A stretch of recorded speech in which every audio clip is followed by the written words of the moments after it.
धन्यवाद कीर्तन में भाग लेने के लिए। अभी हम लोग मंगलाचरण करते हैं। ओम अज्ञानतिमिरान्धस्य ज्ञानाञ्जन शलाकया चक्षुरुन्मीलितं येन तस्मै श्री गुरुवे नमः। श्री चैतन्य मनोभीष्टं स्थापितं येन भूतले स्वयं रूप कदा मह्यं ददाति स्वपदान्तिकं। वन्देऽहं श्री गुरु श्रीयुतपदकमलं श्री गुरु वैष्णवांश च श्री रूपं साग्रजातं सहगण रघुनाथं वितं तं सजीवं स्वादेतं सावधूतं परिजं सहितं कृष्ण चैतन्य देवं श्री राधा कृष्ण पादान सहगण ललिता श्री विशाखा वितांत च।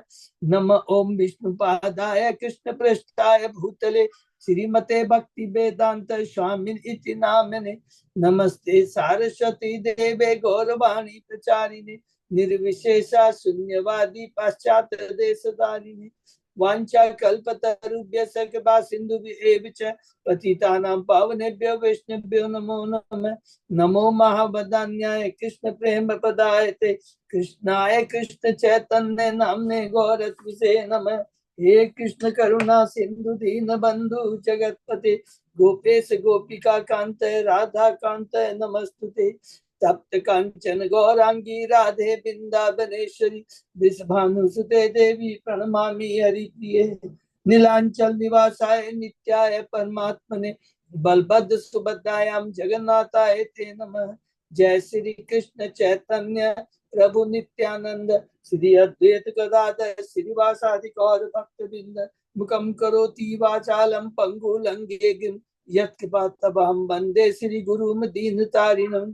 परमानंद माधवं श्री चैतन्य ईश्वरं।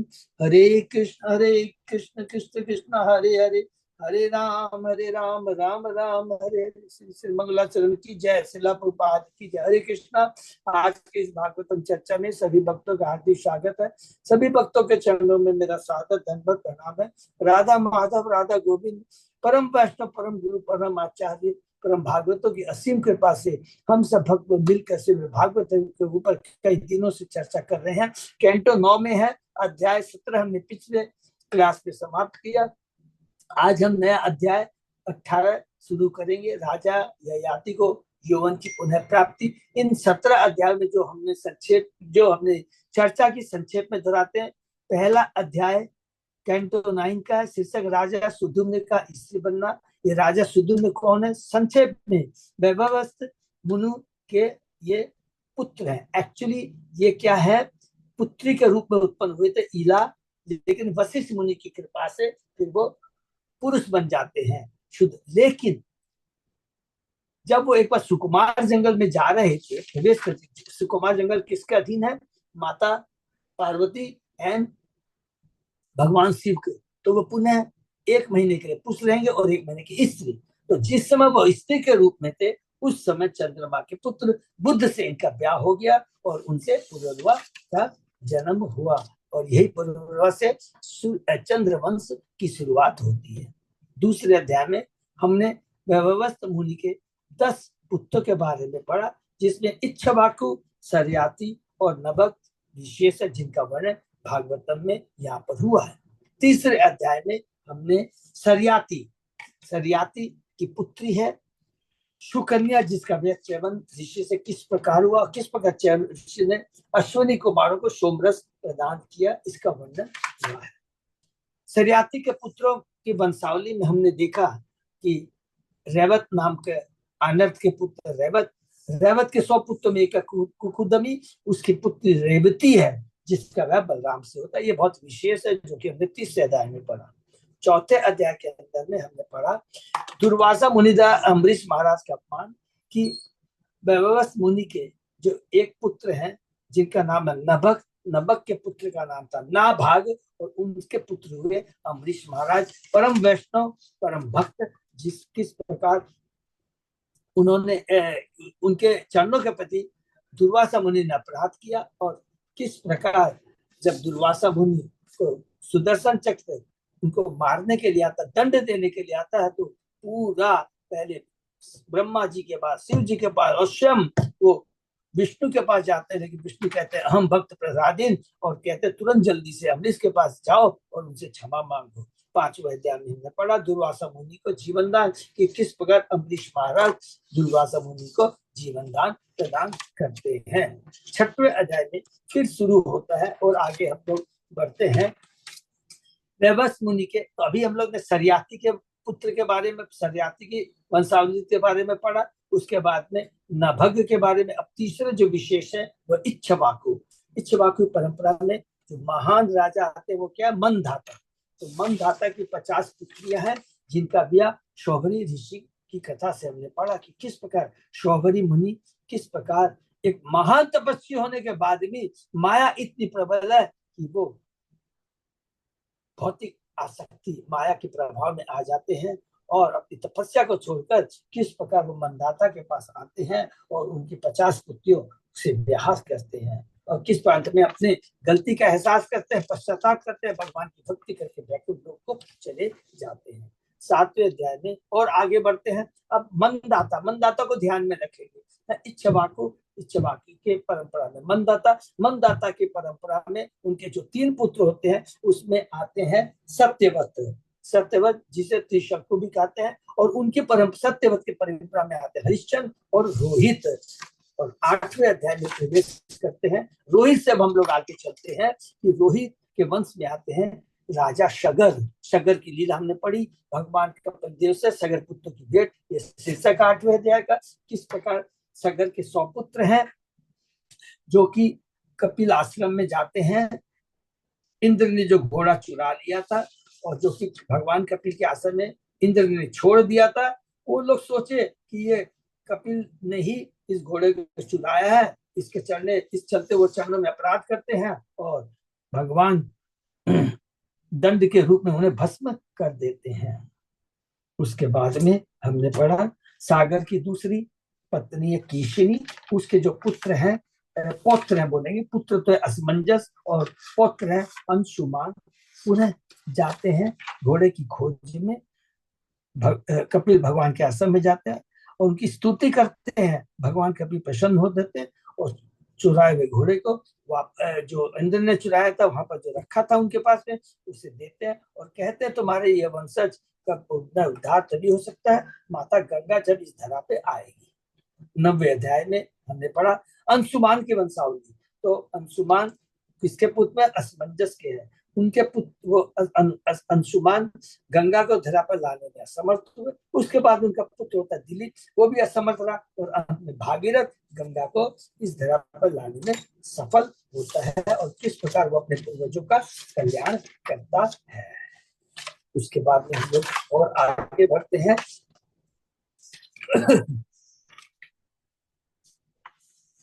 परंपरा भागीरथ संपल हो तो भागीरथ की परंपरा में आते हैं सौदास, और सौदास की परंपरा में सौदास का एक पुत्र होता है जिसका नाम होता है अस्मक, और अस्मक की परंपरा में आते हैं खंडवान। तो हम लोग कैसे भागीरथ की परंपरा में सौदास का पुत्र होता है अस्मक, और अस्मक की परंपरा में आते खंडवांग महाराज। तो खंडवांग महाराज की हमने बहुत सुंदर लीला कथा सुनी कि किस प्रकार उन्होंने एक मुहूर्त में भगवान की भक्ति करके भगवान के धाम को प्राप्त कर लिया। और एक बहुत सुंदर शिक्षा हमको दी के जाते हैं। वो शिक्षा क्या है कि देवता स्वर्ग तक रहने का मौका मिलता है किंतु वहां पर भी उनके मन और इंद्रिया बुद्धि भौतिक अवस्थाओं से विक्षुब्ध रहती है। ये बहुत इंपॉर्टेंट चीज है। अर्थात देवी है सा गुणमयी मम माया देता, भगवान कहते मामू पे पुनर्जन्म दुखालय। ये बहुत भौतिक जगत है, दुखालय है, यहाँ कहीं भी सुख नहीं है, पाताल से लेकर सत्य लोक तक। ये बहुत इंपॉर्टेंट शिक्षा है। 10वें अध्याय में आगे बढ़ते हैं। परम भगवान रामचंद्र की लीला है। कहाँ से है, खंडवांग महाराज की परंपरा में आते हैं रघु के पुत्र अज के पुत्र होते हैं दशरथ महाराज के पुत्र हैं 4 भगवान रामचंद्र, लक्ष्मण, भरत और शत्रुघ्न। बहुत सुंदर लीला, बहुत संक्षेप में है, हमने सुनी है कि किस प्रकार भगवान ने इस धरा पर आकर के बहुत बहुत सुंदर शिक्षाएं। मर्यादा पुरुषोत्तम राम भाई के प्रति, पत्नी के प्रति, अपने पिता के प्रति, माता के प्रति हमारा क्या और प्रजा के प्रति क्या कर्तव्य होना चाहिए, उसका सटीक उन्होंने अपने आचरण के माध्यम से हमें सिखाया है। ये बहुत इंपॉर्टेंट चीज है। और बहुत सारी जब आगे बढ़ेंगे तो तत्व में, जब रामायण के बारे में करेंगे तो इसमें तत्व है, बहुत सुंदर सुंदर चीजें बताई हैं, कि पत्नी के प्रति आसक्त नहीं होना चाहिए और एट द सेम टाइम कर्तव्य होता है पत्नी को पूर्ण सुरक्षा प्रदान करना। तो बहुत सारी लीला है कि हमने 10वें अध्याय में संक्षेप में पढ़ा। 11वें अध्याय में फिर हमने पढ़ा भगवान रामचंद्र किस प्रकार जब अयोध्या वापस आते हैं तो कैसे किस कारण से वो माता सीता को ऊपरी मन से त्याग करके त्याग देते हैं, और माता सीता वाल्मीकि मुनि के आश्रम में जाती है और 2 पुत्र को जन्म देती है, लव और कुश को। और अंत में लिखते हैं कि किस प्रकार भगवान अपनी लीला कर करके अपनी अलादीन शक्ति सीता देवी के साथ वो अयोध्या धाम में वो सुख शांति का भोग करते हैं। 12वें अध्याय में फिर आगे बढ़ते हैं। भगवान रामचंद्र के पुत्र कुश के वंशावली में लास्ट जो राजा होता है उसका नाम है सुमित्र, और यहाँ समाप्त तो होता है सूर्य वंश। 13वें अध्याय में भी महाराज निम्न की वंशावली है, जिसमें सुखदेव गोस्वामी कहते हैं ये निम्न कौन है, ये भी इक्ष्वाकु के ही पुत्र हैं। और उनकी बहुत सुंदर लीला हमने पढ़ी कि किस प्रकार देवताओं ने उनके शरीर का मंथन किया तो उनसे एक राजा हुए जिनका नाम है मिथिल। जनक भी नाम है, बाद में मिथिल, और जिन्होंने मिथिला नगरी का निर्माण किया। और उसी मिथिल राजा की परंपरा में एक दूसरे राजा आते हैं सिरध्वज, और सिरध्वज के पुत्र होते हैं जनक, जिनकी पुत्री सीता देवी हुई। 14वें अध्याय में अब शुरू होता है चंद्रवंश के वर्णन में।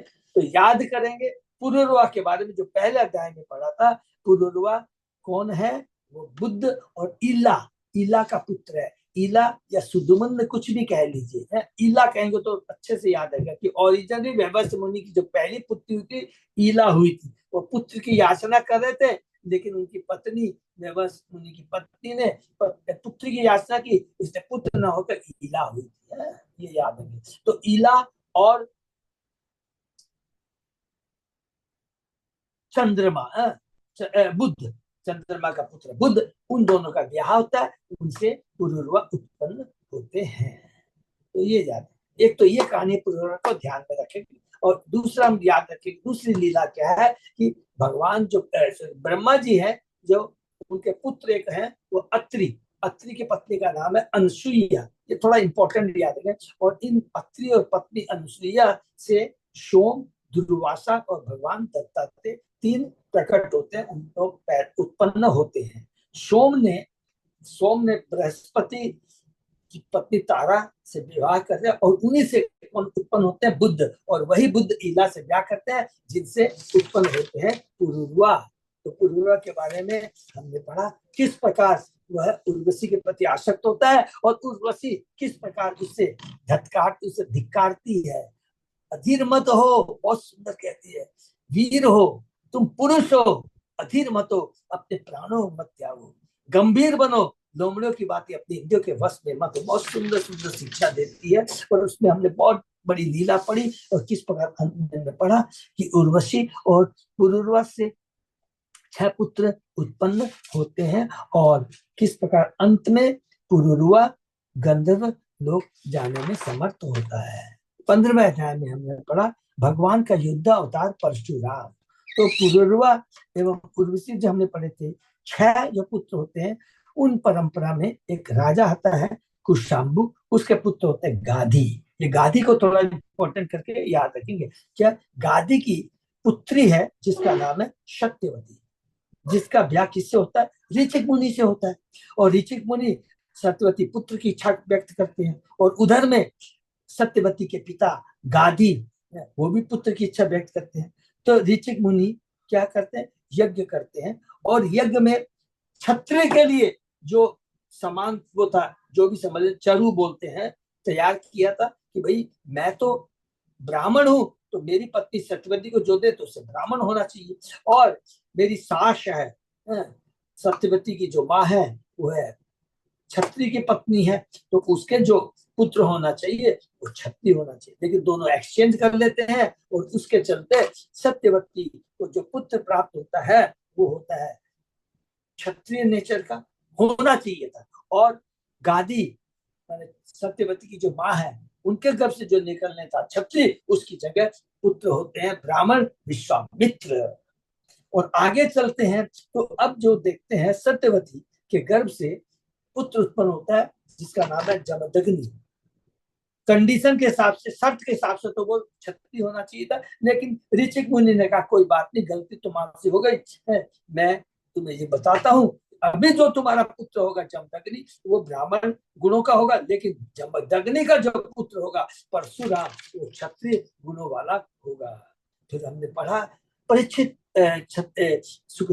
परशुराम के बारे में संक्षेप में एकदम, कि किस प्रकार उन्होंने अधर्मी राजाओं क्षत्रियों का पृथ्वी का भार को कम करने के लिए 21 बार वध किया। यह जैसे ही सुनते हैं परीक्षित महाराज सुखदेव गोस्वामी से पूछते हैं ऐसा क्यों हुआ, तब वो एक राजा है जिनका नाम है कृतज्ञ अर्जुन के बारे में बताते हैं। कृतज्ञ अर्जुन की जो कि दत्तात्रेय भगवान की तपस्या करके 1000 भुजाएं प्राप्त किया था, अष्ट सिद्धि प्राप्त किया था, सारा ऐश्वर्य प्राप्त किया था, और अपने गर्व में घमंड में आकर एक दिन वह जमदग्नि के निवास में पहुंच जाता है, और वहां से किस प्रकार जबरदस्ती जमदग्नि की कामधेनु गाय को बछड़े के संग चुरा लेता है। और जब ये बात का पता परशुराम को पता लगता है तो परशुराम जाते हैं और उसको कार्तिवीय अर्जुन को मार देते हैं और गाय और बछड़ों को लेके आ जाते हैं। तब जमदग्नि कहता है हे पुत्र परशुराम, तुमने ये अन्याय किया है, एक राजा का कभी वध नहीं होता चाहिए, तुमने पाप किया, और इस पाप से उभरने के लिए तुम्हें तीर्थ स्थानों की यात्रा करनी चाहिए। 16वें अध्याय में पहुंचते हैं। भगवान परशुराम द्वारा विश्व के क्षत्रिय को परशुराम अपने पिता का आज्ञा पालन कर करके फिर वो क्या करते हैं कि तीर्थ यात्रा में चले जाते हैं। और इधर देखते हैं एक बहुत बड़ी लीला होती है। जमदग्नि अपनी पत्नी रेणुका को किस प्रकार दंड देते हैं। परशुराम अपने पिता की आज्ञा से अपने भाई और माता का वध कर देते हैं, लेकिन पुनः किस प्रकार जमदग्नि अपनी पत्नी अर्थात परशुराम की माता एवं भाइयों को जिंदा कर देते हैं। इसके आगे हम जब पढ़ते हैं तो जब हमें पता लगता है कि जब परशुराम एक बार जंगल में गए हुए रहते हैं तो किस प्रकार कृतज्ञ अर्जुन के पुत्र आते हैं और जमदग्नि या परशुराम के पिता का वध कर देते हैं।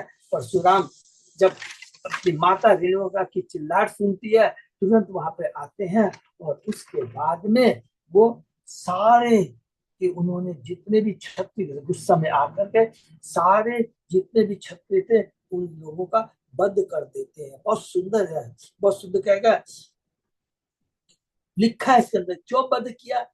क्योंकि वो समाज के लिए खतरा थे नंबर 1, और उन्होंने ब्राह्मण संस्कृति के प्रति आदर भाव नहीं था। इसी कारण से परशुराम ने 21 बार क्षत्रियों का वध किया, और ये उत्तर उन्होंने दिया किसको? परीक्षित महाराज को सुखदेव गोस्वामी ने उत्तर दिया। और उसके बाद में हमने पढ़ा कि परशुराम ने यज्ञ किया, उनके पिता जीवित हो जाते हैं, और उसके बाद में वे 7 नक्षत्रों में एक ऋषि बनते हैं। फिर इसके बाद में ये तो हुआ खत्म। उसके बाद में हमने पढ़ा विश्वामित्र के बारे में है। विश्वामित्र के बारे में क्या पढ़ा कि विश्वामित्र किसके पुत्र? सबको याद रहेगा ना, गादी के पुत्र हैं। गादी क्षत्रिय है, लेकिन किसी गलती से जो हमने पढ़ा वो अब विश्वामित्र है, जो कि ब्राह्मण के रूप में पुत्र के रूप में उत्पन्न हुए। उनके 101 पुत्र थे, और उन्होंने एक पुत्र को उन्होंने गोद लिया था भृगुवंश के, जिनका नाम है शूर्णशेफ। विश्वामित्र के जो 100 पुत्र थे उसमें से जो बड़े 50 पुत्र थे इसके लिए राजी नहीं हुए, तो उन्होंने विश्वामित्र ने अभिशाप दे दिया कि तुम लोग मलेच्छ हो जाओ। लेकिन छोटे 50 पुत्र ने उन्हें अपने बड़े भाई के रूप में किसको? शूर्णशेफ को स्वीकार कर लिया। और ये लीला हमने पढ़ी। उसके बाद में हम लोग और आगे बढ़ते हैं। अध्याय 17। अध्याय 17 के अंदर में फिर पुरुरवा के पुत्रों की वंशावली। इसको थोड़ा सा याद इसलिए रखें कि पुरुरवा के सबको याद है उर्वशी से 6 पुत्र हुए थे, उसमें से एक पुत्र आयु है जो सबसे बड़ा पुत्र है। उसकी वंशावली में हम देखेंगे नहुष। नहुष का नाम याद रखेंगे। नहुष छत्रवध रजी, राब और अनिना पुत्र हुए, 5 पुत्र हुए थे। और इसी परंपरा में धनवंतरी उत्पन्न हुए जो आयुर्वेद विज्ञान का सूत्रपात करने वाले थे। तो ये 17वें अध्याय में पढ़ा। और आज हम लोग नया अध्याय शुरू करते हैं, राजा ययाति को यौवन की पुनरावृत्ति। याद रखेंगे पुरुरवा की वंशावली में जो आते हैं राजा आयु, आयु जो सबसे बड़े पुत्र हैं पुरुरवा के, उनके भी 5 पुत्र होते हैं, जिसमें नहुस बहुत महत्व, जिसका डिटेल में यहाँ वर्णन हुआ है। ठीक है, हम लोग शुरू करते हैं अध्याय 18। ओम नमो भगवते वासुदेवाय, ओम नमो भगवते वासुदेवाय, ओम नमो भगवते वासुदेवाय। नारायण नमस्कृत्य नरं चैव नरोत्तमं देवी सरस्वती व्यासं ततो जयमुदीरये। नमस्काय स्वभद्रेषु नित्यं भागवत सेवया, भगवती उत्तम श्लोके भक्ति भवति नैष्ठ की। कृष्णाय वासुदेवाय देवकी नंदनाय च नंद गोप कुमाराय गोविंदाय नमो नमः। आराधेयो भगवान भजेश तनय ततदाम वृंदावनम रमया काचित उपासना व्रजवधु वर्गेण्य कल्पिता। श्रीमद्भागवतम प्रमाणम अमलम प्रेमा पुमर्तो महान। श्री चैतन्य महाप्रभो मतमिदं तत् आदरो न पर। हरे कृष्ण कृष्ण कृष्ण हरे हरे, हरे राम राम राम हरे हरे। अध्याय 18 शीर्षक राजा ययाति को यौवन की उन्हें प्राप्ति। शुरू करते हैं। इस अध्याय में नहुस, सबको याद रहेगा कि अभी जो हम लोगों ने डिस्कस किया कि पुरुरवा के 5 पुत्र हैं, उसमें आयु का जो सबसे बड़ा पुत्र है, उसके 5 पुत्र है, उसमें से नहुस एक पुत्र है। इस अध्याय में नहुस के पुत्र राजा ययाति की कथा का वर्णन हुआ। तो ये ययाति का लिंक कैसे मिला?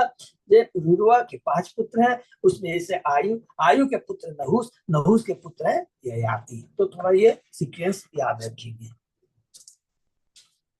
इस अध्याय में नहुस के पुत्र राजा ययाति कथा का वर्णन हुआ। ययाति के 5 पुत्रों में सबसे छोटे पुरु ने ययाति की विद्या अवस्था स्वीकार की। जब नहुस को अजगर बनने का साथ मिल गया, उनके 6 पुत्रों में से सबसे बड़े पुत्र यति ने संन्यास ले लिया। तो नहुस के भी 6 पुत्र थे, संन्यास ले लिया।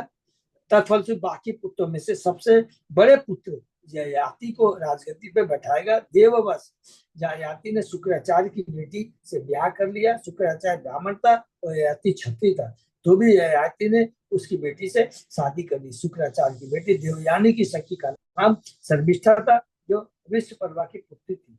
राजा ययाति ने शर्मिष्ठा के साथ भी विवाह कर लिया। इस विवाह की कथा इस प्रकार। एक बार शर्मिष्ठा अपने हजारों सखियों के साथ जल विहार कर रही थी और देवयानी भी वही थी। जब युवतियों ने शिव जी को उमा समेत बैल पर सवार देखा तो उन्होंने तुरंत अपने वस्त्र पहन लिए, किंतु शर्मिष्ठा भूल से देवयानी के कपड़े पहन बैठी। इस पर देवयानी अत्यंत क्रुद्ध हुई और उसने शर्मिष्ठा को खूब झिड़का। फलतः वह भी क्रुद्ध होकर गाली देने लगी और देवयानी को उसने एक कुएं में ढकेल दिया। देवयोग से राजा ययाति जब उस कुएं पर पानी पीने आए और देवयानी को देखकर उसे बाहर निकाला। फलतः देवयानी ने महाराज ययाति को पति रूप में स्वीकार कर लिया। तत्पश्चात देवयानी रोती पीटती अपने पिता के पास गई और उसने शर्मिष्ठा की करतूत कह सुनाई। यह घटना सुनकर शुक्राचार्य, जो असुरों के गुरु हैं, अत्यंत क्रुद्ध हुए और उन्होंने शर्मिष्ठा के पिता विश्वपर्वा को दंडित करना चाहा, किंतु विश्वपर्वा ने शर्मिष्ठा को देवयानी की दासी बनाकर भेंट करके शुक्राचार्य को शांत किया। इससे शर्मिष्ठा दासी बनकर देवयानी की ससुराल में गई। जब उसकी सखी देवयानी को पुत्र प्राप्त हुई तो उसे भी पुत्र पाने की इच्छा हुई। अतएव गर्भाधान का उचित अवसर पाकर उसने ययाति से संभोग करने की प्रार्थना की।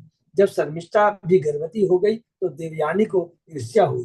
क्रोध में आकर वह तुरंत अपने मायके चली गई और वहां अपने पिता से सारी बातें कह सुनी।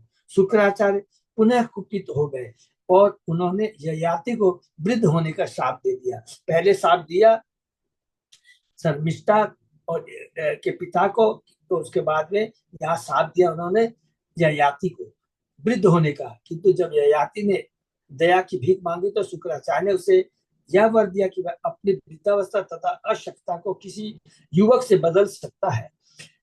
ययाति ने अपने सबसे छोटे बेटे पुत्र पुरु से यौवन लेकर अपनी विद्यावस्था उसे दे दी और इस प्रकार युवतों के साथ भोग विलास करने लगा। तीसरा यहाँ पर शुरू करने जा रहा है त्याग, लेकिन शिक्षा स्टार्टिंग में देखें क्या पाएंगे कि माया कितनी प्रबल है, भोग आसक्ति है कितनी कितनी प्रबल है, अपोजिट सेक्स के प्रति आसक्ति कितनी प्रबल है, कितना बड़ा राजा है, देखिए कितना बड़ा योगी है। तो हम लोग पहले कहाँ पढ़ा था, शुभरी मुनि के बारे में पढ़ा, फिर उसके बाद में हमने पुरुरुआ के बारे में पढ़ा, अब यहाँ पर हम ययाति के बारे में पढ़ रहे हैं। और यही उद्देश्य भागवतम का बार बार हमारे माथे पर, हमारी चेतना पर हथौड़े मारता है कि देखो माया के इस चंगुल से बचना है, तीन गुण का प्रभाव कितना खतरनाक होता है, और इससे मिलने के बचने का एकमात्र उपाय है भगवान की भक्ति, भक्तों का संग करना। तो शुरू करते हैं। श्री शुक्र वाच है यति ययाति संयाति आयति वेति कृति सट इमे नहु शस्य आशन इंद्रियाणि इव देहिन। सुखदेव गोस्वामी ने कहे राजा पर जिस तरह देदारी आत्मा के 6 इंद्रियां होती है, उसे राजा नहुस के 6 पुत्र थे जिनके नाम थे यति ययाति संयाति आयति वेति तथा कृति। राजयम नेक्षत यति पित्रा दत्तम तत्परिणामवित् यत्र प्रविष्ट पुरुष आत्मानं नाव बुध्यते। जब कोई मनुष्य राजा या सरकार के अध्यक्ष के पद को ग्रहण करता है तो वह आत्मसात का अर्थ नहीं समझ पाता है। यह जानकर नहुस के सबसे बड़े पुत्र यति ने शासन संभालना स्वीकार नहीं किया, यद्यपि उसके पिता ने राज्य को उसे ही सौंपा था। आत्मसंयम मानव सभ्यता का मूल उद्देश्य है, और जो लोग सतोगुणी है तथा जिनमें ब्राह्मण गुणों का विकास हुआ होता है वे इसे गंभीरता पूर्वक ग्रहण करते हैं। सामान्यतः क्षत्रिय उन भौतिक गुणों से संपन्न होते हैं जो भौतिक संपत्ति प्राप्त करने तथा इंद्रिय भोगने के अनुकूल होते हैं, किंतु जो लोग आध्यात्मिक रूप से बड़े चढ़े होते हैं, जो कि केवल राजा न होकर राजर्षि होते हैं, क्षत्रियों में भी बड़े से होते हैं, वे भौतिक इसके प्रति कोई रुचि नहीं दिखाते। अम्बरीश महाराज, पृथु महाराज, भरत महाराज, निसंदेह वे आत्म साक्षात्कार में आध्यात्मिक जीवन विकास के लिए न्यूनतम आवश्यकताएं स्वीकार करते हैं, न्यूनतम आवश्यकता स्वीकार करते हैं। यहाँ विशेष उल्लेख हुआ कि यदि कोई राजनीतिक जीवन में प्रवेश करता है, विशेषकर वर्तमान युग में, तो मानव सिद्धि उनके साथ से जाती रहती है। तो भी यदि कोई श्रीमद् भागवत को सुने तो वह सर्वोच्च सिद्धि पा सकता है। यह सुनना नित्यम भागवत से कहा गया। महाराज परीक्षित राजनीति में लिप्त थे, किंतु चूंकि अपने जीवन के अंत काल में उन्होंने सुखदेव गोस्वामी से भागवत कथा सुनी तो उन्हें सरलता से सिद्धि मिल गई। इसलिए चैतन्य महाप्रभु ने सुझाव दिया, स्थाने सीता सुति गता तनुवांग मनो भी ये प्रायसो अजीत जीतो अपि अशी ते त्रिलोक्या। चाहे कोई सतोगुणी हो या रजोगुणी, तो यदि वह नियम पर किसी स्वरूप से व्यक्ति के भक्ति श्रीमद् भागवत सुनता है तो वह भवबंधन से छूट जाते हैं। बहुत इंपॉर्टेंट बात चैतन्य भाव का देखिए, 3 गुणों में, चाहे हम तमोगुण में रहे, रजोगुण में रहे या सतोगुण में रहे, तीनों बंधन का कारण है। सबसे इंपॉर्टेंट चीज है, हम सोचते हैं मैं सतोगुण में तो बहुत मेरी बुद्धि बहुत है, सत्य विचार है, नहीं चलेगा। ठीक है, वो अच्छे गुण है, लेकिन वो पर्याप्त नहीं है, क्योंकि जीवन का आत्म साक्षात्कार के लिए हमें क्या है, एकमात्र उपाय है भगवान की भक्ति, शुद्ध भक्तों का संग के। बस यही चीज है, ये बहुत इंपॉर्टेंट है। हम सतोगुणी है, हम लोग चले जा सकते हैं, स्वर्ग लोक तक जा सकते हैं, लेकिन पुनः वहां से आना पड़ेगा। तो जीवन का लक्ष्य स्वर्ग लोक तक जाना नहीं है, जीवन का लक्ष्य तो इस भौतिक जगत से निकलना है। पितरी भ्रंशिते स्थानात इंद्राणया घर्षणात द्विजे प्राप्ति अजगरत्वम वे ययाति अभवत नृप। चूंकि ययाति के पिता नहुस ने इंद्र की पत्नी सची को छेड़ा था, अतः सची के अगस्त तथा अन्य ब्राह्मणों से शिकायत करने पर इन ब्राह्मणों ने नहुस को साथ दिया कि वह स्वर्ग से गिरकर अजगर बन जाए। फलतः ययाति राजा बना। तो दंड मिला नहुस को। यहाँ पे भी क्लियर एक एक चीज देखिए भागवत में लिखा है, किसके प्रति उसका गलत, अगस्त की पत्नी पर सची के प्रति उसका गलत भाव था, तुरंत उसको अपने पद से गिरना पड़ा, अजगर बन गया, और उसके बाद में उसका पुत्र ययाति राजा बना। अब ययाति के बारे में पढ़ते हैं। यत् श्रीषु आदि शत्रुक्षु भ्रातृन भ्राता यश कृत कृत दारो जुगो पूर्वी काव्यस्य विष पर्वण। राजा ययाति के 4 छोटे भाई थे, जिन्हें उसने चारों दिशाओं में शासन चलाने की अनुमति दे दी थी। ययाति ने शुक्राचार्य की बेटी देवयानी से एवं विश्वपर्वा की पुत्री शर्मिष्ठा से विवाह किया, और वह सारी पृथ्वी पर शासन करने लगा। श्री राजोवाच, निश्चित महाराज पूछते हैं, ब्रह्म ऋषि भगवान काप्य छत्र बंधु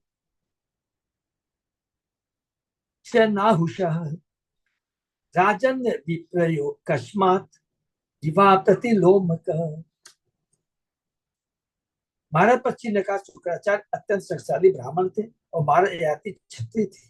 अतः मैं यह जानने का इच्छुक हूँ कि ब्राह्मण तथा क्षत्रिय यह प्रतिलोम विवाह कैसे संभव। अनुलोम और प्रतिलोम। अनुलोम का मतलब होता है कि ब्राह्मण क्षत्रिय की पुत्री से ब्याह कर सकता है, लेकिन क्षत्रिय ब्राह्मण की पुत्री से, माने ऊपर अपर कास्ट का नीचे कास्ट, जैसे बोलते हैं ना ब्राह्मण सबसे ऊंचे होते हैं, फिर क्षत्रिय, फिर वैश्य, ऊपर से नीचे अलाउ है, नीचे से ऊपर अलाउ नहीं। लेकिन यहाँ पर ययाति खुद क्षत्रिय था, ब्याह किससे किया? ब्राह्मण की पुत्री देवयानी से, इसलिए कहा इसको कहते हैं प्रतिलोम। वैदिक से परस्पर क्षत्रियों में या परस्पर ब्राह्मणों में विवाह होना सर्वमान्य प्रथा। यदि कभी विभिन्न वर्णों के बीच विवाह होते हैं तो ये 2 प्रकार के होते हैं, अनुलोम तथा प्रतिलोम। एक ब्राह्मण तथा क्षत्रिय पुत्री के मध्य विवाह की अनुमति है, यह अनुलोम है, किंतु एक क्षत्रिय तथा ब्राह्मण पुत्री के मध्य विवाह प्रतिलोम है, और सामान्यतः इसकी अनुमति नहीं है। इसके महाराज परिचित जानने को उत्सुक थे, शुक्राचार्य जैसे शक्तिशाली ब्राह्मण ने प्रतिलोम विवाह किस प्रकार स्वीकार किया। वे इस असामान्य विवाह के कारण को जानने के लिए उत्सुक थे। ये बहुत जरूरी है ये चीज। अभी तो लोग कुछ नहीं मांगते, कुछ नहीं मानते हैं, लेकिन देखिए शास्त्र कहता है इसके पीछे बहुत, वो संतान जो होती है उसके ऊपर ये असर पड़ता है। श्री शुकवाच है, एकदा दानवेन्द्रस्य शर्मिष्ठा नाम कन्यका सखी सहस संयुक्ता गुरुपुत्र्या च भामिनी देवयानया पुरित्याने पुष्पित धूम संकुले व्यचरत कल कल गिताली गिताली गिताली नलिनी पुलिने अबला। सुखदेव गोस्वामी ने एक बार विश्वपर्वा की पुत्री शर्मिष्ठा, जो अबोध किंतु स्वभाव से क्रोधी थी, शुक्राचार्य की पुत्री देवयानी तथा उसकी सैकड़ों सखियों के साथ राजमहल के बगीचे में घूम रही थी। यह बगीचा कमलिनियों तथा फूल फल के वृक्षों से पूर्ण था, और उसमें मधुर गीत गाते पक्षी तथा भौरे निवास कर रहे थे। था जलाशयम् आसाद्य कन्या कमल लोचना तीरे नयस्य दुकुलानि विजूहि सिंचती मित। जब तरुणी कमल नयनी लड़कियां जलाशय के तीर पर आई तो उन्होंने स्नान का आनंद लेना चाहा, फलतः किनारे पर अपने वस्त्र रखकर भी एक दूसरे पर जल उलीच कर जल क्रीड़ा करने लगी। वृक्ष व्रजंतम गिरीशम देव्या वृक्ष स्थितम सहसो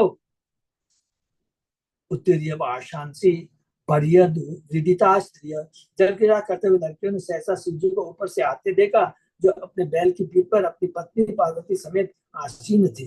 नंगी होने के कारण लज्जित लड़कियां तुरंत जल से बाहर निकल आई और उन्होंने अपने वस्त्रों से अपने अपने शरीर ढक लिए। शर्मिष्ठा अजानती वाशो गुरुपुत्र्या समव्ययत स्वयं मत्वा प्रकुपिता देवयानी इदम अब्रवीत। शर्मिष्ठा ने अनजाने में ही देवयानी का वस्त्र पहन लिया, जिससे देवयानी को क्रोध आ गया और वह इस प्रकार बोली, अहो निरिष्ठताम अशिया दास्या कर्म ही सांप्रतम अश्मत धार्यम धृतवती सुनीव हवि अधवरी।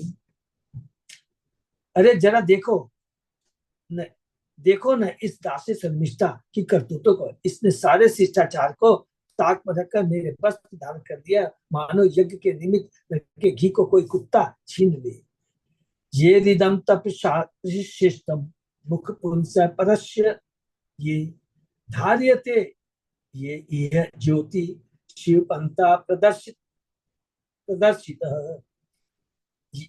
ज्ञान वदंती उपतिष्ठन्ते लोकनाथा सुरेश्वरा भगवान अपि विश्वात्मा पावन श्री निकेतन वयम तत्रापि भृगवः शिष्यो अस्यान पिता सुर अस्मत् धार्यं धितवती शुद्धो वेद मिवाशति।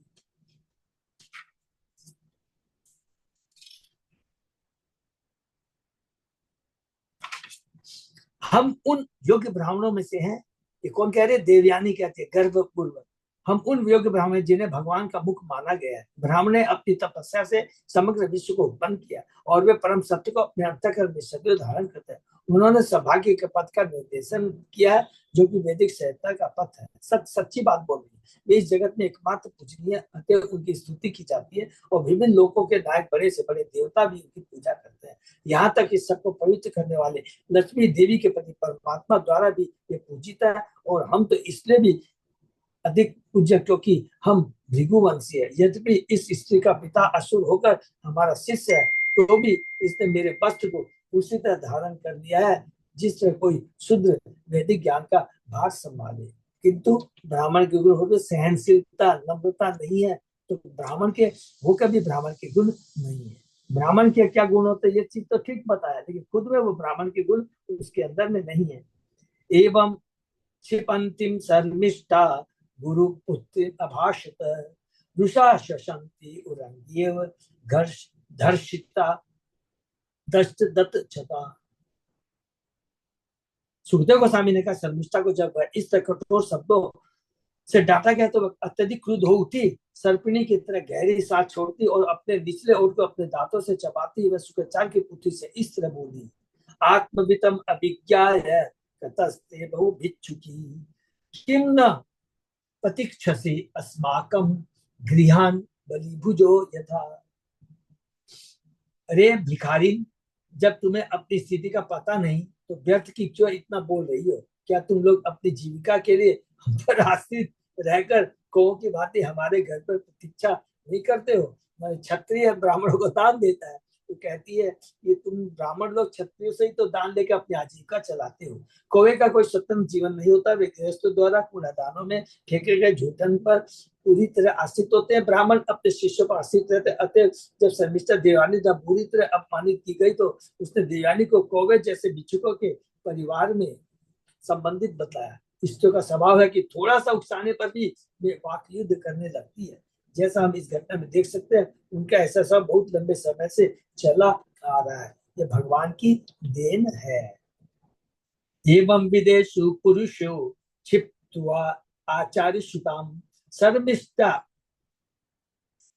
प्राचित कूटे वाशे चादाय मन युना।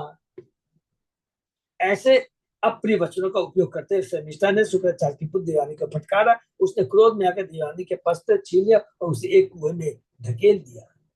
तस्याम गतयाम स्वगृहं ययाति मृगयाम चरन् प्राप्तो यत्तिक्ष्या कूपे जलार्थी ताम ददर्शः। देवयानी को कुएं में ढकेल के शर्मिष्ठा अपने घर चली गई। तभी शिकार के लिए निकला राजा ययाति उस कुएं पर पानी पीने के लिए आया। उस संयोग में देवयानी को देखा। दत्वा स्वयं उत्तरम वाश तस्य राजा विभाषसे गृहीत्वा पाणिना पाणिम उंजहार दयापर। देवयानी को कुएं में नग्न देखकर राजा ययाति ने तुरंत ही अपना ऊपरी वस्त्र उसे दे दिया। उस पर अत्यंत दयालु होकर उसने अपने हाथ से उसका हाथ पकड़कर उसे बाहर निकाला। तम विरम औशंसी प्रेम निर्भया गिरा राजन त्वया गृहीत में पानी पर पुरंजय हस्तग्राहो अपरे मां भू गृहीत्या त्वया हि मे एष ईश कृतो वीर संबंधो नो न पौरुष। देवयानी प्रेमशक्त शब्दों में राजा यहाँ से बोली, हे परमवीर, हे राजा, हे सत्यों के नगरों के विजेता, आपने मेरा हाथ थामकर मुझे अपनी विवाहिता पत्नी के रूप में स्वीकार किया।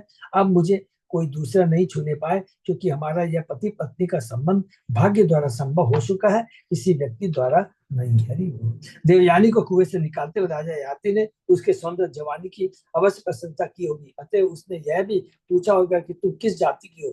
तब देवयानी ने तुरंत उत्तर दिया होगा, हमारा पहले ही विवाह चुका, क्योंकि आपने मेरा हाथ थामा है। पति तथा पत्नी के हाथों को मिलाना सभी समाजों की स्थायी प्रथा है, अतः जो ही ययाति ने उसका हाथ थामा होगा तो ही दोनों को विवाहित मान लिया जा सकता है। क्योंकि देवयानी और ययाति पर मुग्ध थी, अतः उसने प्रार्थना की कि वह न तो अपना मन बदले, न किसी अन्य से उसका विवाह होने दे। यदिदम कोप मग मग मग्नाया भवतो दर्शन मम, न ब्राह्मणो में भविता हस्तग्राहो महाभुज, कक्षस्य भार्य स्पष्टस्य शापाद यम अपशम पुरा। कुएं में गिर जाने के कारण मैं आपसे मिली, निस्संदेह यह विधि का विधान था। जब मैंने प्रकांड विद्वान बृहस्पति के पुत्र कच्छ को साथ दिया तो उसने मुझे यह साथ दिया कि तुझे ब्राह्मण पति नहीं प्राप्त हो सकेगा, अतः हे महाभुज, मेरे किसी ब्राह्मण की पत्नी बनने की कोई संभावना नहीं है। देखिए यहाँ पर, देखिए भगवान कितना सुंदर श्लोक से पता लगता है कि भगवान ने जो निर्धारित विधि ने जो निर्धारित कर दिया वो होता है। विद्वान पुरोहित बृहस्पति का पुत्र कच्छ शुक्राचार्य का शिष्य था। उसने अपने गुरु के अकाल मृत्यु प्राप्त व्यक्ति को जिलाने की कला सीखी थी। यह कला मृत संजीवनी कहलाती है और विशेषतः युद्ध के समय काम में लाई जाती थी। जब युद्ध होता था तो योद्धाओं की अकाल मृत्यु हो जाती थी, किंतु यदि किसी योद्धा का शरीर अक्षत रहता तो वह इस मृत संजीवनी कला के द्वारा फिर से जीवित किया जा सकता था। यह कला शुक्राचार्य तथा अन्य बहुत से लोगों को ज्ञात थी। याद है सबको ना, शुक्राचार्य ने किस पर बलि महाराज को भी जीवित किया था, तो याद रखेंगे। ज्ञाते हो बृहस्पति का पुत्र कच्छ इसे सीखने के लिए शुक्राचार्य शिष्य बना था। देवयानी कच्छ को अपना पति बनाना चाहती थी, किंतु कच्छ शुक्राचार्य के प्रति सम्मान के कारण उसे गुरुपुत्री समझ कर अपने से श्रेष्ठ समझता था, अतः उसने विवाह करने से मना कर दिया। देवयानी ने क्रोध होकर कच्छ को यह साथ दिया कि तुमने मेरे पिता से जो मित्र संगीत विद्या सीखी है वह व्यर्थ हो जाए। कच्छ ने भी पलट कर साथ दिया कि उसे ब्राह्मण पति कभी न मिले, क्योंकि देवयानी ययाति को चाहती थी जो क्षत्रिय था, अतः उसने प्रार्थना की कि वह उसे अपनी प्रामाणिक पत्नी के रूप में स्वीकार कर ले। यद्यपि यह प्रतिलोम विवाह था, क्योंकि एक क्षत्रिय ब्राह्मण की पुत्री से ब्याह करने जा रहा है, तो यह प्रतिलोम था। अर्थात उच्च कुल की कन्या का निम्न कुल के लड़के से विवाह था, किंतु उसने कहा कि यह विधाता का विधान है। ययाति अनभ्रीप्रेतम देव उपरीतम आत्मन मनः तु तत्गतं बुद्ध्वा प्रतिजग्राह तत्वचः। सुखदेव गोस्वामी ने आगे कहा, चूंकि शास्त्रों द्वारा ऐसे विवाह की अनुमति नहीं है, अतएव राजा ययाति को यह अच्छा नहीं लगा, किंतु विधाता द्वारा मृत्यु होने देवयानी से के सुंदर के प्रति आकृष्ट होने से उसने उसकी प्रार्थना स्वीकार कर ली। वैदिक पद्धति में जिस लड़के तथा लड़की की शादी होनी होती है उनकी कुंडलियों पर उनके माता पिता विचार करते हैं।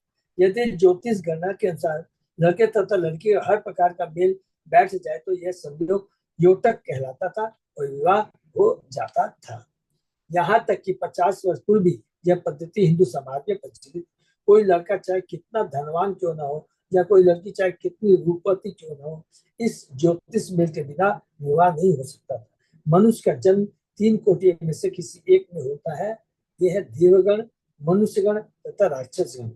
विश्व के विभिन्न भागों में देवता तथा राक्षस है और मानव समाज में कुछ लोग देवताओं के समान है तो कुछ राक्षस जैसे हैं।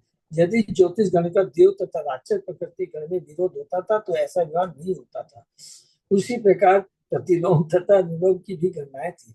मूल भाव यह था कि यदि लड़का लड़की समान स्तर के हो तो विवाह सुखमय होगा, किंतु असमानता से दुख ही मिलेगा। हरि बोल।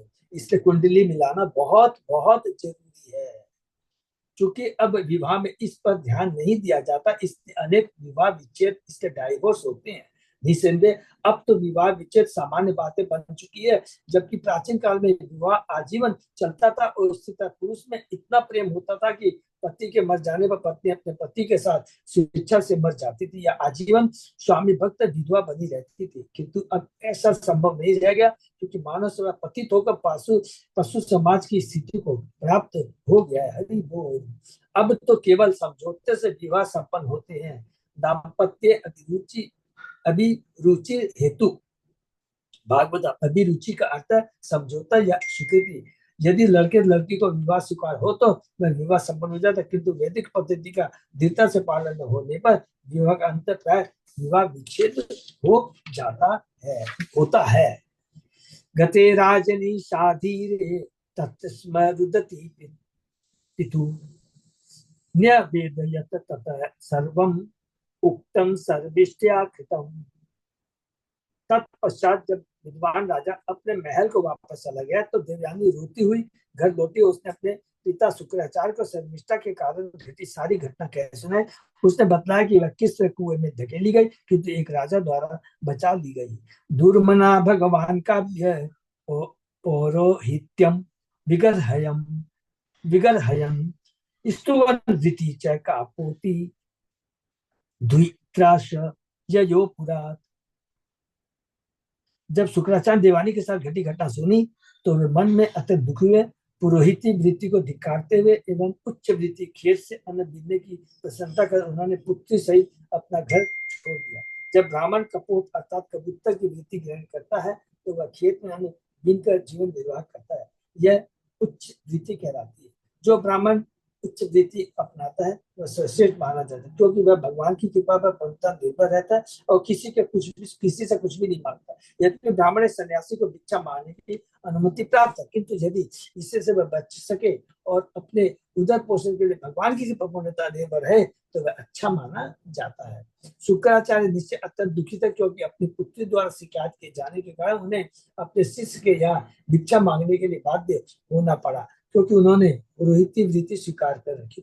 शुक्राचार्य मन से इस वृत्ति को पसंद नहीं करते थे, किंतु चूंकि उन्होंने इसे स्वीकार कर रखा अतएव अनिश्चित रूप से उन्हें अपने शिष्य के पास अपनी पुत्री की शिकायत का बंटवारा करने के लिए जाना पड़ रहा था। वृष शिष्य है, वृष परुवा तमाज्ञाय तत्यनीक विवक्षितम गुरु प्रसादय मूर्धना पादयो पतित पति। राजा वृक्ष परुआ समझ गया कि शुक्र उसे प्रताड़ित करने या साथ देने आ रहे हैं। फलस्वरूप इसके पूर्व की शुक्र उसके महल में आए वृक्ष परुआ बाहर आ गया और मार्ग में अपने गुरु के चरणों पर गिर पड़ा तथा उनके रोष को रोकते हुए उन्हें प्रसन्न कर लिया। क्षणार्ध मन्यु भगवान शिष्यम याचष्ट भार्गव कामो अश्या क्रियताम राजन नैनाम त्यक्तुम यह उत्सहे। शक्तिशाली शुक्राचार्य कुछ क्षणों तक क्रुद्ध रहे, किंतु प्रसन्न हो जाने पर उन्होंने वृष परवा से कहा, हे राजन, देवयानी की इच्छा पूरी कीजिए, क्योंकि वह मेरी पुत्री है और मैं इस संसार में न तो उसे छोड़ सकता हूँ न उसकी उपेक्षा कर सकता। कभी कभी शुक्राचार्य जैसा महापुरुष अपने पुत्र पुत्रियों की अवहेलना नहीं कर सकता, क्योंकि पुत्र पुत्रियां स्वभावतः पिता पर आश्रित रहती है और पिता का उनमें स्नेह होता है। यद्यपि शुक्राचार्य जानते थे कि देवयानी तो शर्मिष्ठा का झगड़ा बचकाना है, लेकिन देवयानी के पिता के रूप में उन्हें अपनी पुत्री का पक्ष लेना पड़ रहा था। यद्यपि वे ऐसा करना नहीं चाहते, किंतु स्नेहवश विवश थे। उन्होंने यह स्पष्ट स्वीकार किया कि उन्हें राजा की कृपा की याचना नहीं करनी चाहिए थी, किंतु पुत्र स्नेह के कारण वे ऐसा करने से अपने को बचा नहीं पाए। ये जो भौतिक दृष्टि से जो होता है यहाँ पर प्रभुपाद जी बता रहे हैं, कोई बड़ी बात नहीं है, दिस इज नॉर्मल। तब ततो इति अवस्थिते प्राह देवयानी मनोगतम पिता दत्ता यतो याचे शानुगायातु मामनु। शुक्राचार्य के निवेदन को सुनकर वृष परवा देवयानी की मनोकामना पूरी करने के लिए राजी हो गया और वह उसके बच्चों की प्रतीक्षा करने लगा। तब देवयानी ने अपनी इच्छा इस प्रकार व्यक्त की, जब भी मैं अपने पिता की आज्ञा से विवाह करूं तो मेरी सखी शर्मिष्ठा अपनी शक्तियों सहित मेरी दासी के रूप में मेरे साथ में चले। कितनी घमंडी थी देवयानी। पिता दत्ता देवयानी शर्मिष्ठा शानुगा तदा स्वानाम तत् संकटम संकटम संकटम दीक्षा तत् अर्थस्य च गौरवम देवयानी पर्यचरत स्त्रीशस्त्रेण दाशवत। वृक्ष पर्वा ने बुद्धिमानी के साथ सोचा कि शुक्राचार्य की अप्रसन्नता से संकट आ सकता है और उनकी प्रसन्नता के भौतिक लाभ प्राप्त हो सकता है, और उनकी प्रसन्नता से भौतिक लाभ प्राप्त हो। गुस्सा करेंगे तो संकट आ जाएगा, अप्रसन्न करेंगे तो संकट आ जाएगा, और प्रसन्नता से हमें भौतिक लाभ मिलेगा। अतः उसने शुक्राचार्य का आदेश शिरोधार्य किया और दास की तरह उसकी सेवा की। उसने अपनी पुत्री शर्मिष्ठा को देवयानी को सौंप दिया और शर्मिष्ठा ने अपनी अन्य हजारों सखियों सहित दासी की तरह उसकी सेवा की। प्रारंभ में हम शर्मिष्ठा देवयानी के विषय में देख चुके हैं कि शर्मिष्ठा की अनेक सखियां थी। अब ये सखियां देवयानी की दासी बन गई। जब किसी लड़की की शादी 36 से होती थी तो उसकी सारी सखियों को उसके साथ ससुराल जाने की प्रथा थी। उदाहरणार्थ, जब वसुदेव ने कृष्ण की माता देवकी से ब्याह किया तो उन्होंने उनकी 6 बहनों से शादी की और उनकी जितनी सखियां थी वे भी साथ साथ ससुराल गई थी। राजा को केवल अपनी पत्नी का भरण पोषण करना होता था, अपनी पत्नी की अनेक सखियों तथा दासियों का भी पोषण करना होता था। इनमें से कुछ दासियां गर्भवती हो जाती थी तो उनके बच्चे उत्पन्न होते थे, जैसे विदुर जी का है, बहुत हम लोग पढ़ेंगे हैं। ऐसे बालकों को दासी पुत्र के रूप में स्वीकार किया जाता था और राजा उनका भी भरण करता था। स्त्रियों की जनसंख्या सदैव पुरुषों से अधिक रही है, किंतु स्त्री को पुरुष द्वारा सुरक्षा प्रदान किए जाने की आवश्यकता होती है। अतः राजा उन अनेक लड़कियों का भरण पोषण करता था जो रानी की संख्या दासियां होती थी। कृष्ण को गृहस्थ जीवन में हम 16 पत्नियों में से विवाहित पाते हैं। ये दासियां नहीं थी अपितु रानी थी, और कृष्ण ने इनमें से प्रत्येक के भरण पोषण के लिए उतने ही रूपों में अपना विस्तार किया था। यह सामान्य लोगों के लिए संभव नहीं है। अतः भले ही राजाओं को अनेक दासियों तथा पत्नियों का पालन करना पड़ता, लेकिन उन सबों के पृथक पृथक निवास नहीं होते थे। नाहुषाय सुताम दत्वा शह सर्विष्टियो उष्णा तमः राजन सर्विष्टाम आदा तल्पे न करहिचित।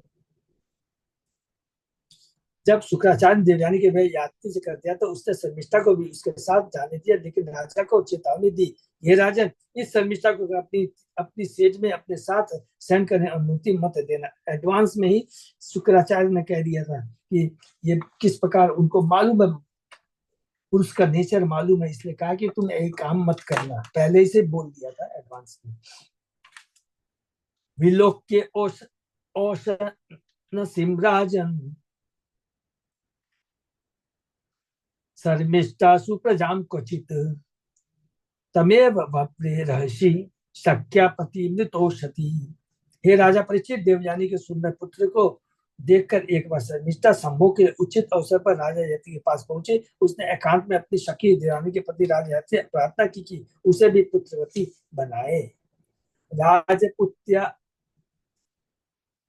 अथितो अपत्ये धर्मम चाव्यक्ष धर्मविद स्मरण शुक्र वचय काले दिष्टम एव अभ्यपद्यत। जब राजकुमारी शर्मिष्ठा ने राजा यति के पुत्र की यातना की तो अपने धर्म से अवगत राजा इसकी इच्छा पूरी करने के लिए राजी हो गया। यद्यपि उसे शुक्राचार्य की चेतावनी सुन थी, किंतु इस मिलन को परमेश्वर की इच्छा मानकर उसने शर्मिष्ठा के साथ संभोग किया। राजा ययाति को क्षत्रिय धर्म का पूरा ज्ञान था। यदि कोई स्त्री क्षत्रिय के पास पहुंचे तो उसे ना नहीं कर सकता, यही धर्म का नियम है। इसलिए जब धर्मराज युधिष्ठिर ने देखा कि द्वारका से लौटने पर अर्जुन अप्रसन्न है तो उन्होंने पूछा कि कहीं उसने पुत्र की कामना से आई हुई किसी स्त्री को ना तो नहीं की। यद्यपि महाराज ययाति को शुक्राचार्य की चेतावनी सुनते, किंतु वे शर्मिष्ठा से ना नहीं कर पाए। उन्होंने सोचा कि उसे पुत्र दान देना बुद्धिमानी होगी, अतः उन्होंने उसके मासिक धर्म के बाद उससे संभोग किया। इस प्रकार की भोगेच्छा धर्म के विरुद्ध नहीं है। जैसा कि भगवद गीता में कहा गया, धर्म विरुद्ध भूतेषु कामो अस्मि। ऐसे विषय जीवन को धर्म के विरुद्ध न हो उसकी छूट कृष्ण देते हैं। चूंकि राजपुत्री शर्मिष्ठा ययाति के पुत्र प्राप्ति की इच्छा व्यक्त की थी, इसलिए उसका संयोग विषय सुख के लिए नहीं था, अपितु वह धर्म कार्य था। यदुम चतुर्वशुम चैव देवयानी व्यजायत दुद्रयम चानुम चैपुरुम च सर्विष्टावास पर्वणि। देवयानी ने यदु तथा तुर्वसु को जन्म दिया और शर्मिष्ठा ने दद्रु, अनु तथा पुरु को जन्म दिया। ये पुरु को याद रखेंगे, पुरु को जन्म दिया। गर्भ संभवम आशुर्य भर्तु विज्ञाय मानिनी देवयानी पितु गेहम ययो क्रोध विमूर्छिता। जब गर्भीली देवयानी बाहरी स्रोतों से जानकर कि शर्मिष्ठा उसके पति से गर्भवती हुई है तो वह क्रोध से मूर्छित होती और अपने पिता के घर मायके चली गई। हरे कृष्ण। और तो यही उनको विराम देते हैं। ये लीला है। इससे हम लोगों को एक जो धर्म के नियम के बारे में प्रभुपाद जी तात्पर्य के माध्यम से बताते हैं कि विवाह कैसा होना चाहिए, ये हम लोगों को बहुत इम्पोर्टेंट नोट रखना है, बहुत इम्पोर्टेंट है। पहला चीज तो है कि अनुलोम होना चाहिए, विलोम नहीं। अनुलोम का मतलब हो गया कि अपने से बराबर के या अपने से नीचे क्या है, जब मैंने वो ब्राह्मण क्षत्रिय वैश्य है उनसे ब्याह करना चाहिए, नंबर 1। और दूसरा है कि हमें कुंडली जरूर मिलाना चाहिए, ये बहुत जरूरी है। नहीं तो जो संतान होती है वो अच्छी नहीं होगी और घर में कलह बना रहेगा और वो सब ये ब्याह बहुत दिन तक नहीं चलेगा। तो तीसरी शिक्षा यहाँ पर जो दी जा रही है कि आसक्ति। देखिए, एक राजा है, एक तरफ से धर्म की बातें सही है, वो ठीक है कि ठीक है अगर क्षत्रिय के पास कोई महिला या स्त्री आती है तो उसको ना नहीं करते, ये धर्म के बहुत सुंदर बात यहाँ पर लिखा है। ये जो चीज लिखा है क्योंकि आज के युग में तो नहीं एप्लीकेबल है, लेकिन सबसे बड़ी चीज है यहाँ पर आसक्ति, स्त्री के प्रति है, अपोजिट सेक्स में आसक्ति बहुत बहुत बड़ा बंधन का कारण है। इसीलिए हमारे 4 रेगुलेटरी प्रिंसिपल है ना, उसके अंदर में बहुत पवित्रता जाती है। इस चीजों को बहुत ध्यान रखना है और इससे बचने का एकमात्र उपाय है कि हमें हमेशा अपने को भक्ति में रखना है। भक्ति में रहेंगे, भक्तों के संग में रहेंगे तो हमारी चेतना, हमारी मति इधर उधर गलत चीजों में नहीं बहकेगी। एक चीज है। और इसीलिए प्रभुपाद जी ने बहुत स्पेशली रखा है, जब भी आज हमारे जो भी प्रोग्राम होता है तो माताएं अलग बैठती हैं, प्रभु लोग अलग बैठते हैं, नंबर 1। और दूसरा, प्रभुपाद जी ने कहा अपनी पत्नी को छोड़कर सबको माता कहना चाहिए, चाहे छोटी बच्ची क्यों होना चाहिए, सबको माता कहना है। तो ये बहुत इंपॉर्टेंट थोड़ा शिक्षा है। किसी का कोई प्रश्न तो जी हरे कृष्ण। हाँ माता जी बोलिए ना। प्रभु जी पहले भी ये राजा ययाति का इन दोनों से शादी होता है, शर्मिष्ठा और देवयानी से। हाँ माता जी। बाद में जब वो गिरा देते कुएं में तो वापस उसको जो राजा बचाते वो भी तो ययाति रहते। नहीं नहीं, शुरू में माता जी ऐसे होता है, बताता हूँ। शुक्राचार्य है, इसकी पुत्री जो है ना देवयानी है, वो ब्राह्मण है, शुक्राचार्य जी ब्राह्मण है और ययाति तो क्या क्षत्रिय है, ठीक है ना। और शर्मिष्ठा उसकी सहेली होती है, किसकी, देवयानी की, ठीक है ना। तो उस चक्कर में क्या होता है कि शर्मिष्ठा ने चूंकि गलती की तो उसको उसके पिता को क्या दंड दिया कि तेरी बेटी को अब मेरी बेटी की दासी बन के जाना पड़ेगा। क्लियर हुआ। तो अब ययाति ने शर्मिष्ठा से ययाति ने किससे ब्याह कर लिया, देवयानी से ब्याह किया, ठीक है। वो शुक्राचार्य ने एक्सेप्ट कर लिया कि देखो आल्दो ये क्षत्रिय है लेकिन मैं तो ब्राह्मण हूँ, मेरी बेटी ब्राह्मण है, चलो एक्सेप्ट कर लेते हैं, क्यों मेरी बेटी भी खुश है, समझ गया, खत्म हो गया। लेकिन दंड, क्योंकि शुक्राचार्य बहुत क्रोधी थे, ब्राह्मण के होने बहुत क्रोधी थे, लेकिन उसको ईगो लग गई थी कि मेरी बेटी के संग में ये राजा की पुत्री है, शर्मिष्ठा ने ऐसा गलत काम क्यों किया, उसको कुएं में गिरा दिया, तो गुस्सा हो गया था। तो राजा डर गया कि शुक्राचार्य के अभिशाप न दे दे, तो क्या बोलता, अच्छा कोई बात नहीं है, आपकी बेटी की शादी ययाति से कर दीजिए और मेरी बेटी आपकी बेटी की दासी बन के जाएगी। जब वो शादी हो जाती है ययाति की और देवयानी की, जब शादी हो जाती है तो शर्मिष्ठा दासी के रूप में उसके संग जाते देवयानी के संग। और उस समय क्या होता है, शर्मिष्ठा ययाति के प्रति आसक्त हो जाती है और फिर ययाति से उसको एक पुत्र उत्पन्न होता है, उसके भी 2 पुत्र उत्पन्न होते हैं। अर्थात ययाति से देवयानी को 2 पुत्र होते हैं और ययाति से शर्मिष्ठा को 2 पुत्र होते हैं, जबकि एक्चुअली ब्याह नहीं किया था, वो दासी है। क्योंकि पुराने जमाने में ये सब प्रथा चलती थी कि शादी करते थे, उनके संग में जो भी माताएं आती थी दासियों के, उनके भी पुत्र होते थे। नहीं, हमको ये चीज समझ में नहीं आया। जैसे फोर्थ नंबर श्लोक में है कि राजा ययाति के 4 छोटे भाई थे, उनके कौन सा चारों श्लोक नंबर बोलिए माता जी? फोर्थ नंबर श्लोक। एक सेकंड में निकाल लेता हूँ। ने शुक्राचार्य के बेटे देवयानी से एवं विश्वकर्मा की पुत्री शर्मिष्ठा से विवाह किया और सारे पृथ्वी पर शासन किया। हाँ। तो सबसे पहले दोनों से शादी कर चुके थे। ये इंट्रोडक्शन है माता जी, ये इंट्रोडक्शन दिया है, ये इंट्रोडक्शन दिया है। यहाँ पर इंट्रोडक्शन में ये बात बताया है, ये अभी स्टार्ट नहीं हुआ है, ये इंट्रोडक्शन। शादी हो गई, उसके बाद वापस वो जुड़ गई कुआं में, फिर उससे वो हाँ, उसके बाद ये कहानी शुरू होती है। ये तो इंट्रोडक्शन हुआ, खाली जैसे स्टार्टिंग नहीं करते हैं क्या, इंट्रोडक्शन हुआ ये चीज है। अच्छा, हाँ। ठीक। और जैसे वर्ड भी लिखा है, जैसे शर्मिष्ठा से विवाह किया, एक्चुअली तो ऑफिशियली ब्याह नहीं किया था, यहाँ पर लिखा है। वो तो जस्ट उसकी दासी बन के जब आई थी, जो कहानी अभी ये खाली स्टार्ट, ये इंट्रोडक्शन है। ठीक है माता जी, ठीक है। सेम चीज का डिटेल में एक्सप्लेन किया बाद में। हरे कृष्णा प्रभु। हरे कृष्णा माता जी। शर्मिष्ठा के तो 3 पुत्र थे ना? है, हाँ 2 या 3 शर्मिष्ठा यहाँ पर के लिखा होगा। कौन से श्लोक में 3 लिखा है पुत्र ना? ये 33 में। एक सेकंड में निकाल दो, एक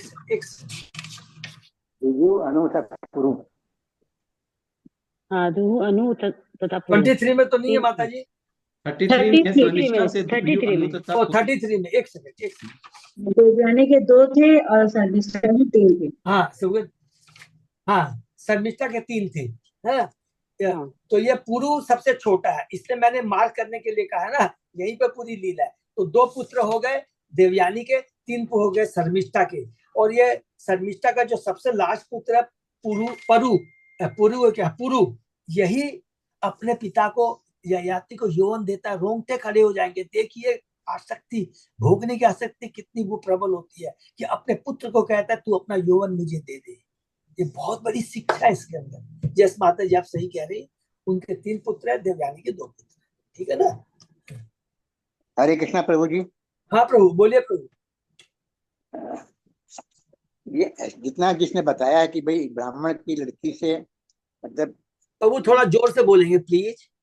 मतलब ये जो विवाह बताया है कि दोनों ऐसे होने चाहिए, ऐसे नहीं होने चाहिए। हाँ प्रभु। फिर भी ऐसे विवाद देखने में आ जाते हैं और विवश होकर के माता पिता को एक्सेप्ट करना पड़ता है। हाँ प्रभु। कैसे इसको रोक सके आदमी? प्रभु उसको कोई रोक नहीं सकता। इसको कैसे रोक सकता है? बहुत इजी तरीका है। मैं आपको एकदम और ज्वलंत उदाहरण भी दूंगा, ऐसा नहीं हवा में बात। आज हमारे इस्कॉन के अंदर में एक से एक पढ़ी लिखी प्रभु माता जी है। बचपन से यदि उनको संस्कार दिया जाए ना, उनको समझाया जाए 3 चीज। पहले स्टार्टिंग में जब बच्चे का ब्याह हो तो सबसे पहले उनको बताया जाए गर्भाधान संस्कार क्या होता है, कि अरे तुम लोग जो पति पत्नी का जो रिश्ता है एक दिव्य संतान उत्पन्न करने के लिए है। तो उनको सबसे पहले गर्भाधान संस्कार में एकदम खुला बताया जाए कि देखो इसका मतलब ये, जब तुम लोग, उद्देश्य क्या होना चाहिए माइंड में ये रहना चाहिए, जब तुम जाते हो संतान की इच्छा उस समय होती है, उस समय चेतना को एकदम तैयार करो, दिव्य चेतना करो, भगवान का ध्यान करो, भगवान के भक्तों का ध्यान करो, एक एक से दिव्य लोगों का ध्यान कर करके जब करोगे तो तुम्हारी दिव्य संतान होगी। पहला चीज तो 90% काम वही सोल्व हो जाता है हमारा। और उस समय जो दिव्य संतान होती है ना, वो 100% उनकी चेतना में कभी भी ये चीज ही नहीं आएगा अरे हर किसी लड़की से ब्याह कर लूं या लड़की हर किसी पुरुष से ब्याह कर ले। और स्वयं स्वतः ही उनके मन में आ जाएगा। ऐसे ऐसे थे, जैसे आपको एग्जाम्पल बताऊंगा, अभी हम लोग आगे पढ़ेंगे, कि राजा वो इतने योगी होते थे, किसी लड़की को देख करके पता लगा लेते थे कि ये ब्राह्मण की पुत्री है या क्षत्रिय की पुत्री है या शूद्र की पुत्री है या वैश्य की पुत्री है। और लड़के भी ये पता लगा लेते, लेकिन लड़कियां थोड़ी कमजोर होती थी, शास्त्र में लिखा है, लेकिन पुरुष बहुत समझदार होते थे और कभी वो ऐसा नहीं करते थे। तो आज के दिन तो प्रभु एकदम कुत्ता बिल्ली वाला काम है, समझे ना? तो जब तक उनको संस्कार नहीं दिए जाएंगे स्टार्टिंग में, तो आप हम कुछ नहीं कर सकते, कोई नहीं रोक सकता। नंबर 1। अब आप बोलेंगे प्रभु जी प्रैक्टिकली क्या है? आज हमारे इस्कॉन में मैं आपको ज्वलंत उदाहरण देता हूँ, दो उदाहरण देता हूँ जो सब लोग जानते हैं। हमारे विनय गोविंद प्रभु के पुत्र हैं विकास, और रेवती माता जी की लड़की है कुसुम।